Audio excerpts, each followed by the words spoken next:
हाँ जी गाइस, सब लोग प्लीज अपना अपना कैमरा ऑन कर लो, जल्दी से प्लीज, जल्दी से करेंगे। एंड आई नो गाइस, थोड़ी सी लंबी क्लास हो रही है। अवनी मेरे को डांट तो नहीं लगाएगी? तो उस दिन मेरे को बोल रही थी अवनी सर बड़ी लंबी लंबी क्लास ले रहे हो आप। है भाई अवनी? कहाँ गई अवनी? अरे मैं पूछ रहा हूँ, मैं आज चल जाएगा? आज तो तेरी क्लास नहीं है। हाँ, आज चल आज तो कर जाएगा। सकते हैं। नहीं नहीं, मैं समझ रहा हूँ। देखो आई नो मेरे को भी लंबी क्लासेस पसंद नहीं है, लेकिन कई बार अब क्योंकि थोड़ा मैंने आपको बोला था ना, टॉपिक बीच में नहीं छोड़ सकता, नहीं तो फिर वो क्वेश्चन ही नहीं आप कर पाओगे ठीक से। तो ये करना पड़ेगा पूरा, ठीक है? ये टॉपिक तो पूरा करना पड़ेगा। लास्ट क्लास में मैंने इसीलिए टाइम से खत्म कर दिया था, ठीक है? ताकि ऐसा नहीं हो कि लंबी लंबी क्लासेस, पर आज का खत्म कर लेते हैं, ठीक है? और ज्यादा देर नहीं लगेगी, 5-10 मिनट और, 10 मिनट मैक्सिमम, उससे ऊपर नहीं। ओके, तो आरव ने सही पकड़ा है? क्या पकड़ा है? कि भाई अगर प्राइवेटली लिखा है, इसका मतलब क्या है कि यानी ये ट्रांजेक्शन फर्म के बाहर हो रही है। अगर हम टेक्निकली देखें, फर्म की तो इन्वॉल्वमेंट होनी भी नहीं चाहिए थी। क्यों भाई? फर्म का इन्वॉल्वमेंट क्या? ना फर्म के पास कोई पैसे आने, ना कोई जाने। भाई ये तो किसके पास आना है? जेड लेके आएगा, एक्स और वाई को देगा। तो एक्चुअली तो देखा जाए फर्म इन्वॉल्व होनी ही नहीं चाहिए थी, डे वन से ही नहीं होनी चाहिए थी। लेकिन ये तो हम क्या कह रहे थे कि चल तू भाई फर्म में आ रहा है तो फर्म में लगा दे पैसे, हम वहीं से ले लेंगे। समझ आ रहा है मेरी बात? क्लियर हो गया? तो ये हुआ ये इस तरीके से। अदरवाइज नहीं तो जरूरत ही नहीं थी। नहीं तो होना क्या था कि भैया तुम्हारे पैसे हमें दे, फर्म बीच में इन्वॉल्व क्यों हो रही है? तो अब इस केस में क्या हुआ प्राइवेटली में कि एक्चुअली फर्म इन्वॉल्व नहीं हुई। जेड ने कहा अच्छा एक काम करो, तुम्हें कितने पैसे में चाहिए भाई? 25,000 रुपए। आओ मिलो बाहर। कहाँ पे? मैकडी पे मिलो, है KFC पे मिलो, जहां मिलना मिलो यार, कहीं भी बाहर मिलो। और उसने क्या करा? अपनी जेब से ऐसे देखो, अपनी जेब से 25,000 रुपए निकाले, ठीक है? एक्स खड़ा था उसको 15 दिए, वाई खड़ा था उसको 10 दिए। क्या हो गया भाई? हाँ हाँ, फोकस ही गया मेरे ऊपर से। हाँ जी। तो अपनी जेब से 25,000 रुपए निकाले और उसमें से 15,000 एक्स को दिए और 10,000 वाई को दिए। क्या कहीं फर्म इन्वॉल्व हुई? क्या कहीं फर्म इन्वॉल्व हुई? फर्म में कुछ आया? नो फर्म के सर। पास कुछ, फर्म के पास से कुछ गया नहीं? तो फिर फर्म इस बात की एंट्री क्यों करेगी? समझ आया मेरी बात? तो ऐसे केस में क्या होगा? ऐसे केस में सिर्फ जो वो पैसा लाया होगा फर्म के अंदर एज कैपिटल, ठीक है, ऐसे केस में क्या होगा? वो जो फर्म के अंदर जो पैसा लाया होगा एज कैपिटल, सिर्फ उसकी एंट्री होगी। तो cash account to Z capital account, debit कितना? 5 लाख रुपया, ठीक है? यहां लिख देता हूं मैं, फॉर गुडविल। गुडविल के लिए नो एंट्री, कोई एंट्री नहीं होगी, क्योंकि इस केस में फर्म इन्वॉल्व हुई नहीं। क्लियर हुआ गाइस? तो याद रखना है, जब भी प्राइवेटली का केस आए तो ऐसे केस में कोई एंट्री नहीं होगी। अब देखने में लग रहा होगा बड़े सारे केसेस हो गए, लेकिन अगर आप लॉजिकली समझो तो है तो बड़े आसान। क्या क्या केस थे? पहला केस, सारे के सारे पैसे फर्म में ले आया गुडविल के। दूसरा केस, वो कुछ भी पैसे नहीं लाया। तीसरा केस, इन दोनों का मिक्सचर, कुछ लाया कुछ नहीं लाया। चौथा केस, पैसे की जगह एसेट्स की फॉर्म में ले आया। और पांचवा केस, प्राइवेटली पे कर दिया। समझ आया? 5 ही केस हैं। दो इसमें एडिशनल एंट्रीज और बतानी है अभी, पर केसेस 5 ही है। तो ये समझ में आ गए? गुडविल में 5 ही केस है। किसी को इन पांचों केसेस में डाउट? एंट्री कर लोगे आप? कैलकुलेशन मैंने सिखा दी। फर्म गुडविल गिवन है तो कैसे करना है, अगर इंडिविजुअल शेयर गिवन है तो कैसे करना है। सिमिलरली अमाउंट आ गया, एक बार अमाउंट आ गया फिर उसके बाद सेकंड स्टेप क्या है? एंट्री देख लो। जो केस है उसके हिसाब से एंट्री बनाओ। अमाउंट तो वही चलना है, 25, 15, 10। ऐसे आपके केस में जो अमाउंट आएगा अमाउंट वही चलेगा। एंट्री वेरी कर सकती है डिपेंडिंग अपॉन कौन सा केस है, ठीक है? अब एक और चीज बता रहा हूं, विच इज इन एडिशन। ध्यान से सुनना, क्या बोला मैंने वर्ड?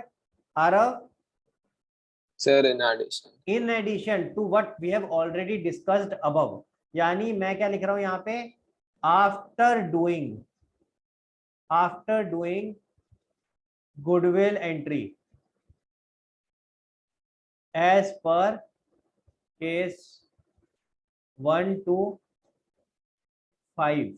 वैसे तो 5 वाला इसमें कवर ही नहीं होगा, 4 तक के ही केस बनेगा ये जो मैं अभी बताने जा रहा हूं, बट लिख दिया मैंने, चलो कोई बात। आफ्टर डूइंग गुडविल एंट्री, जो भी आपने जो भी केस था ऊपर वाला केस, ठीक है, इनमें से एक ही होगा, कोई ना कोई एक केस होगा। वो एंट्रीज आप कर चुके हो, उसके आगे फर्दर एडिशनल एंट्रीज क्या हो सकती है उसकी बात हो रही है। एडिशनल एंट्रीज, इसका मतलब क्या हुआ? जब मैं एडिशनल एंट्रीज की बात कर रहा हूं, इसका मतलब है कि जो ऊपर वाली एंट्रीज है उनमें से तो कोई ना कोई होगी होगी, हम उसके बाद की बात कर रहे हैं। मैंने ये बार बार क्यों बोल रहा हूं ऐसे? क्योंकि बच्चे गड़बड़ क्या करते हैं, बच्चे ऊपर वाली एंट्री करने की जगह सीधा नीचे वाली करके आ जाते हैं। अरे वो तो होनी होनी है, these are in addition, depending upon, अगर क्वेश्चन में ये और बोला है तो ये एक्स्ट्रा एंट्रीज होंगी in addition to what we have done above. समझ आया? क्लियर हो गया सबको? ओके, तो जरा एंट्री समझते हैं क्या होगी और केस क्या हो सकता है। इसमें दो केसेस बन सकते हैं बेटा। पहला केस क्या हो सकता है, व्हेन ओल्ड पार्टनर, बस दो केसेस है, खत्म। उसके बाद partner, when old partners retain their share of goodwill in the firm. इसका मतलब क्या हुआ, इसका मतलब क्या हुआ, अभी अभी हमने समझा था। हो क्या रहा था, जो 25,000 रुपए जेड ने देने थे वो टेम्परेरीली फर्म में लेके आ रहा था और फर्म एक्नॉलेज कर रही थी, फर्म एक्नॉलेज कर रही थी कि हाँ जी ये जो 25,000 है इसमें से 15 हम एक्स के नाम पे कर रहे हैं और 10 वाई के नाम पे कर रहे हैं। यही हो रहा था ना। पर क्या एक्स और वाई उस अमाउंट को विड्रॉ कर रहे थे? क्या उनको कैश मिल रहा था? देखो जरा ऊपर एक बार देख लो, पहले वाला केस देखो। आरव, क्या एक्स और वाई को 15,000 और 10,000 रुपए मिल गए? No sir. वो पैसे हैं कहाँ? सर उनके बस नोट किए कैपिटल में, फॉर्म बट में वो ही है। टेक्निकली पैसे है कहाँ? वो 25,000 रुपए लाया तो है ना जेड, तो कहाँ गए वो? सर फॉर्म में ही है। फर्म में है, समझ आ रहा है? जब वो फर्म में पैसे लाया, कैश बढ़ा था ना 5,25,000 से, तो 25 आए ना फर्म में। तो फर्म ने एक्नॉलेज कर दिया कि हाँ आपके 15,000 रुपए आपके नाम के पड़े, एक्स के नाम के, और 10,000 वाई के नाम। पर अभी तक इन्होंने पैसे निकाले नहीं है, फर्म में ही पैसे पड़े। समझ में आ रहा है सबको? क्लियर हुआ? तो आगे फर्दर फर्दर बोल रहा हूँ, आगे फर्दर केस क्या आ सकता है?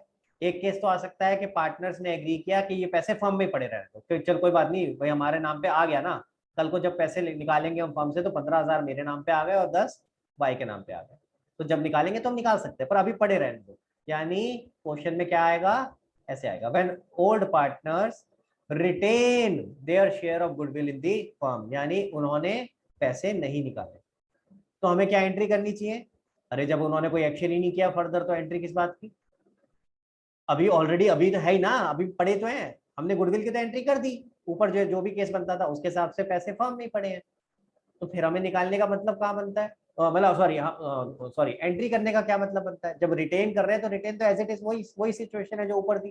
तो ऐसे केस में क्या हो जाएगा, नो एडिशनल एंट्री। क्लियर हुआ? तो अगर रिटेन लिखा आता है तो कंफ्यूज नहीं होना है। अगर ये लिखा आ रहा है रिटेन, तो जो गुडविल की एंट्री ऊपर करी बस वही खत्म, खत्म, टाटा बाय बाय फिनिश। समझ में आ रही है मेरी बात?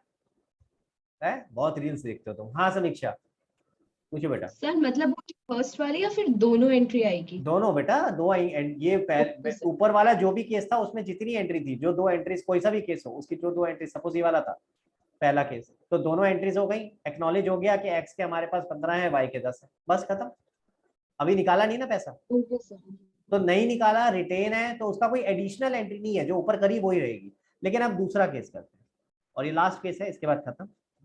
When old partners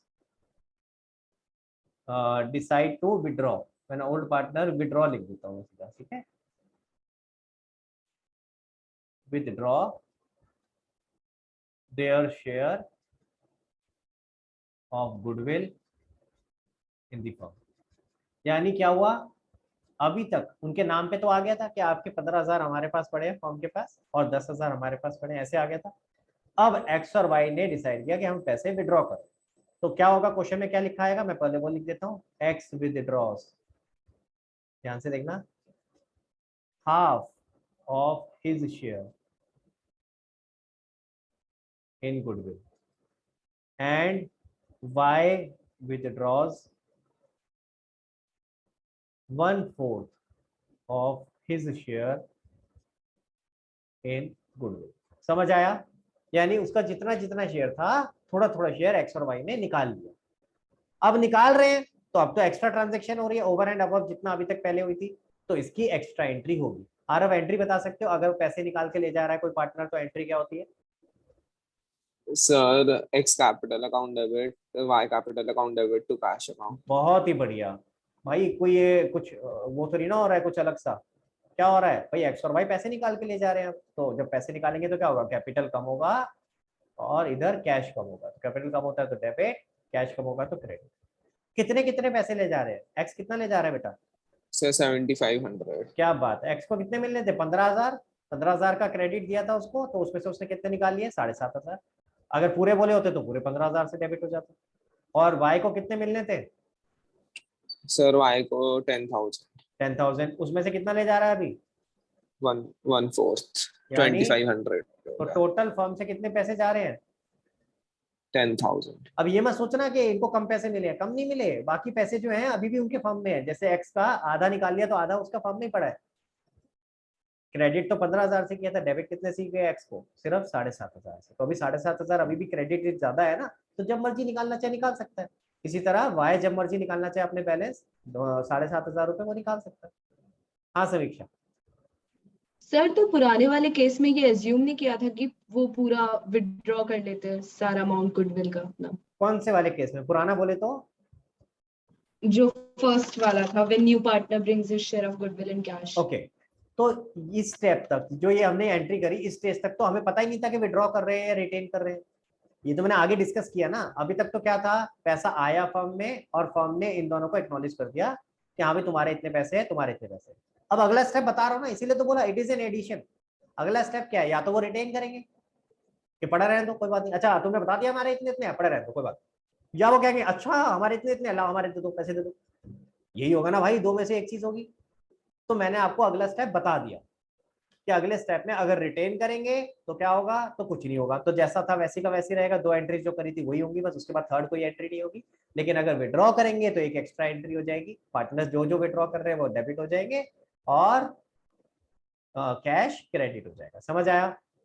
okay sir. Clear हो गया गाइस सबको? बस खत्म हो गया। प्लीज थम्स अप करके बताओ मुझे कि सबको क्लियर है कि नहीं। प्रत्युष, वृंदा एंड शकुन प्लीज इफ यू कैन। हाँ चलो, आपका थम्स अप तो दिख गया मुझे। चलो अब सब लोग एक बार फोटो खींच लो इसकी, और मैं फिर आपको होमवर्क दे देता हूँ। यहाँ से शुरू है भाई, यहाँ से शुरू। लो सबसे पहले यहाँ तक खींच लो। ये आपका हो गया एग्जिस्टिंग गुडविल। क्या हो गया वृंदा? बड़ी खुश हो रही है, हंस रही है, क्या हो गया? क्यों हंस रही है? बता दे सर हमें भी। मैं हाँ सर वो तू- भूख लग रही थी।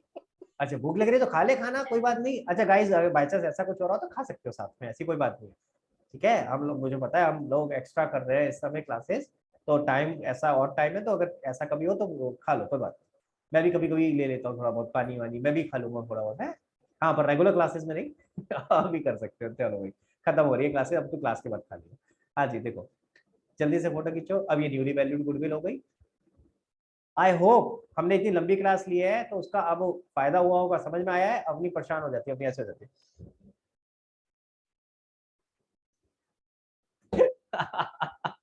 अपनी। हे भगवान, फाइनली खत्म हुई। चलो फोटो खींचो जल्दी से, आगे चलो। लो हाँ, एक में आ जाएगा, नहीं आएगा ये? ज्यादा छोटा तो नहीं हो गया भाई? देखो जरा, कर लोगे एक्सपेंड इसको? आगे आते हैं, इसको थोड़ा सही कर लेते हैं, यहाँ से लेते हैं।